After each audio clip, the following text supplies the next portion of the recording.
Hello friends, your academic services private limited में आपका स्वागत है। तो आइए इस सेशन में हम सीखते हैं कि किस प्रकार हम अपने फर्स्ट HTML प्रोग्राम को टाइप कर सकते हैं। परंतु HTML प्रोग्राम को लिखने से पहले एक जानकारी देना जरूरी है। यहाँ पे हमारी स्लाइड्स में नीचे की तरफ कुछ प्रोग्राम्स के नाम लिखे हुए हैं। जैसे यहाँ पे 1.first.html का प्रोग्राम का नाम है। मैं इन प्रोग्राम्स को अपने HTML प्रोग्राम्स के फोल्डर में देख सकता हूं और उन प्रोग्राम्स को चलाकर भी मैं इन सभी प्रोग्राम्स को अपने HTML प्रोग्राम्स की एक्सरसाइज फाइल्स में देख सकता हूं और उन्हें चला सकता हूं।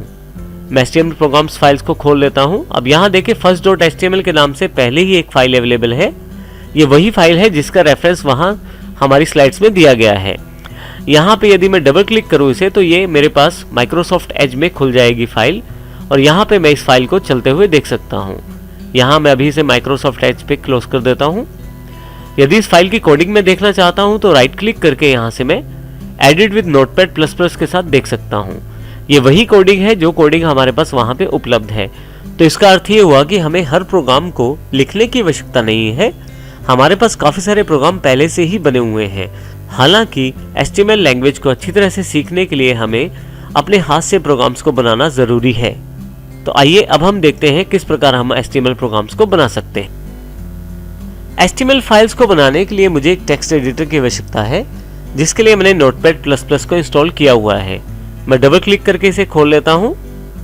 यहां से सबसे पहली लाइन में अपने HTML वर्जन की स्पेसिफिकेशन देना चाहता हूं, जो डॉक्यूमेंट टाइप HTML से दे सकता हूं, जो ये जानकारी देती है कि मैं यहां पे HTML5 के रूल्स को फॉलो करने वाला हूं। एंटर कीजिए। अब यहाँ पे दूसरी लाइन पे मैं अपनी HTML फाइल को शुरू करना चाहता हूँ। डॉक्यूमेंट टाइप HTML किसी तरह का टैग नहीं है, ये केवल डिक्लेरेशन है। यदि आप नहीं भी लिखते तो आपकी फाइल के रिजल्ट पे कोई फर्क नहीं पड़ेगा, परंतु रूल्स और स्टैंडर्ड्स को फॉलो करने के लिए हम इसे जरूर लिखते हैं, ताकि ब्राउजर जो है इंटरनेट पे हमारे वेब पेजेस को सही तरह से डिस्प्ले करवा पाए। आइए अब हम HTML फाइल को शुरू करते हैं। इसके लिए सबसे पहले मैं अपने HTML के ओपनिंग टैग को टाइप करता हूं। यहां पे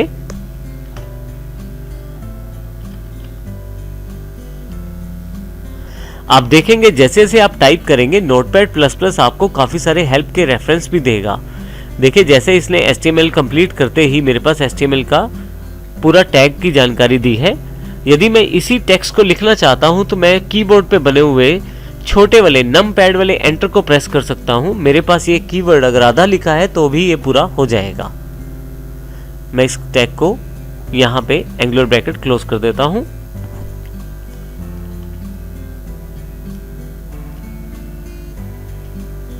थोड़ा सा नीचे की तरफ आके पहले से ही मैं HTML क्लोजिंग टैग को भी टाइप कर देता हूं।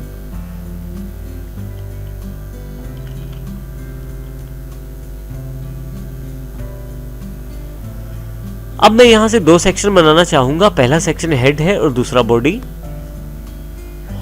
अब यहाँ ये ध्यान रखिए कि आप थोड़ी सी इंडेंटेशन का ध्यान रखें, यानी कि आप टाइप करते हुए थोड़ा सा लेफ्ट से राइट की तरफ जाएं, ताकि आप कोडिंग को आसानी से समझ पाएं बाद में। इसके लिए मैं टैब का प्रयोग कर सकता हूं या स्पेस बार का प्रयोग भी कर सकता हूं। अभी मैं यहाँ टैब का प्रयोग करता हूं।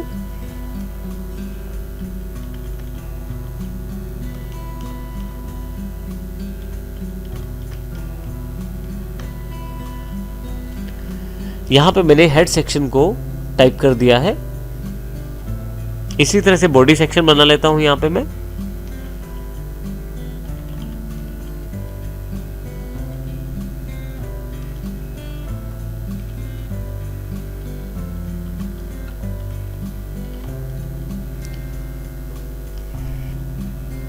अब यहां पे मेरे पास बॉडी सेक्शन भी बन गया है।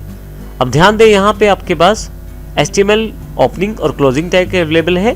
इसी तरह से हेड का ओपनिंग और क्लोजिंग और बॉडी का भी ओपनिंग और क्लोजिंग टैग यहाँ पे अवेलेबल है। सबसे पहले मैं चाहता हूँ अपने वेब पेज का टाइटल प्लेस करना, तो इसके लिए मैं हेड में टाइटल टैग का प्रयोग करूंगा। थोड़ा सा इंडेंटेशन क्रिएट करने के लिए फिर से टैब को प्रेस कर देता हूं यहां पे मैं।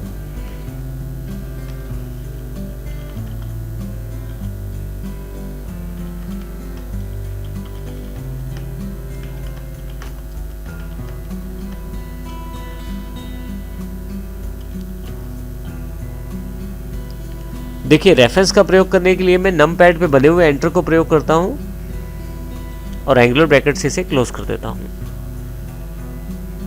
इसी तरह से बॉडी सेक्शन पे मैं फिर से टैब का प्रयोग करते हुए एक हेडर इंक्लूड कर लेता हूं फाइल में।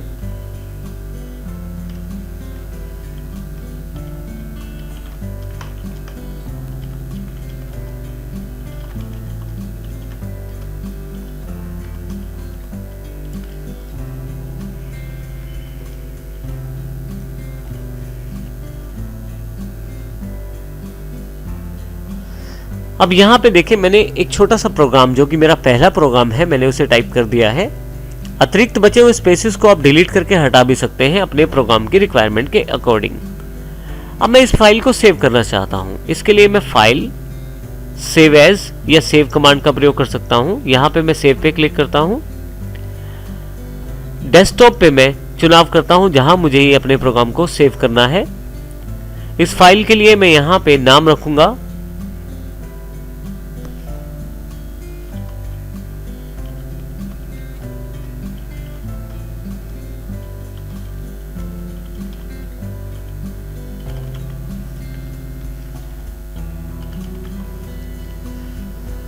My first file .html। .html extension है और देनी जरूरी है। यदि आप ये एक्सटेंशन नहीं देंगे तो इस फाइल को HTML फाइल नहीं माना जाएगा और रिजल्ट्स जो आप चाहते हैं वो नहीं आ पाएंगे। तो यहाँ .html के साथ मैंने एक्सटेंशन की जानकारी दी है। इसी के साथ नीचे की तरफ सेव एज टाइप में यहाँ पे मैं ऑल फाइल्स पिक कर लेता हूँ।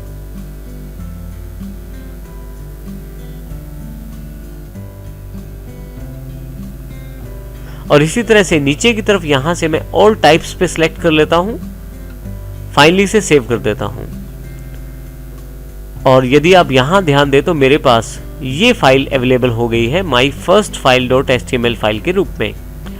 अब देखेंगे मैंने सेव तो इसको नोटपैड फाइल में किया है, जबकि इसका जो आइकॉन दिखाया जा रहा है वो एक वेब पेज के रूप में दिखाया जा रहा है, क्योंकि HTML फाइल्स जो है वेब पेजेस बनाने में प्रयोग की जाती हैं। इसी कारण से यहाँ पे आइकॉन जो है वो एक ब्राउजर का दिखाया जा रहा है, ना कि नोटपैड++ का। अब मैं इस फाइल को देखने के लिए यहाँ पे इस फाइल को डबल क्लिक करूंगा तो जो भी आपने वहाँ HTML फाइल में टाइप किया था उसकी सारी जानकारी यहाँ अवेलेबल हो गई है। अब इसको मैं हल्का से यहाँ पे साइड पे ले जाता हूँ और दूसरी तरफ नोटपैड++, ताकि मेरे लिए आसान हो जाए समझना। देखिए सबसे पहले मैंने टाइटल इंक्लूड किया है। वो टाइटल मेरे पास यहाँ ऊपर की तरफ दिखाया जा रहा है माई फर्स्ट HTML पेज के रूप में। इस तरह से बॉडी सेगमेंट के अंदर मैंने यहाँ पे हेडिंग का प्रयोग किया है, वो यहाँ पे दिखाया जा रहा है दिस इज हेडिंग लेवल 1 के रूप में।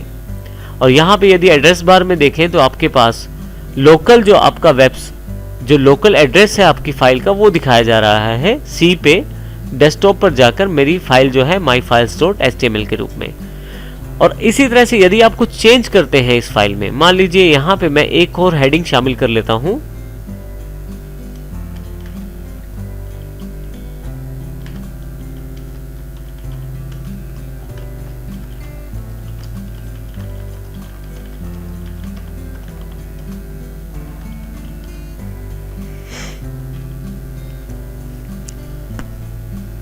जो भी चेंज आपने किया है यहाँ पे रेड निशान आ जाएगा, एक रेड कलर का यहाँ पे सिंबल आ जाएगा जो जानकारी देगा कि ये फाइल अब नए चेंजेस के साथ उपलब्ध है परंतु सेव नहीं की गई है।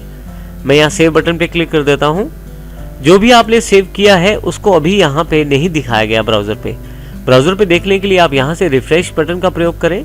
अब देखेंगे यहाँ पे जो भी आपने चेंजेस किया है वो रिफ्रेश करने के साथ ही यहाँ पे उपलब्ध हो गया है। इस प्रकार आप अपनी फाइल्स को सेव कर सकते हैं और उन्हें प्रयोग कर सकते हैं। देखने के लिए आप किसी भी ब्राउजर का इस्तेमाल भी कर सकते हैं। किसी दूसरे ब्राउजर में इसी फाइल को देखने के लिए यहां मैं राइट क्लिक करता हूं, ओपन विद गूगल क्रोम।